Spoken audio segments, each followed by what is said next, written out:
ሰላም እንዴት ናችሁ? ደህና ናችሁ? ምን ያለሁላችሁ። አሁን እኮ እንደ የፊቱ ትዝ ብሎኝ ነው። የፊቱ ሴትዮ ማለት ነው የምር በጣም ክፉ ናት። በጣም ማለት ነው በቃ በጣም ከምላችሁ በላይ በጣም ክፉ ናት።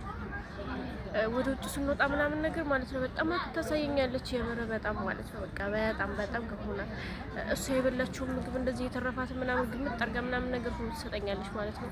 ግን እኔ ጣል ነው የማደርግላት። የምር እንደዚህ ካፌ ምናምን ነገር ራሱ እንደዚህ ስንቀመጥ ምናምን ነገር ለኔ ትንሽዬ ምግብ ነው እንደዛ መሰጠኝ ማለት ነው። የምር ትንሽዬ ምግብ ነው መሰጠኝ። ከዛ እነሱ ጋር ደግሞ ፊት ለፊት ምናምን አታስቀምጠኝም። የምር እኔ ዞር ብለሽ ተቀመጭ ምናምን ነገር ነው የምትለኝ ማለት ነው።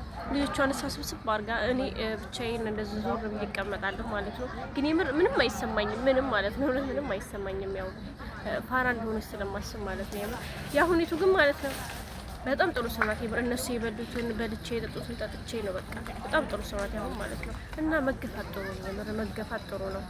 መገፋት ማለት ነው አያት እንደውም ከፊት ለፊት ከኋላ ማለት ነው አያችኋት፣ ከኋላ ከፊት ካሜራ አልቀርጽ ቆይ አንዴ ብያታለሁ፣ ከኋላ ማለት ነው እሷ ነች። እና በጣም ጥሩ ሰው ናት።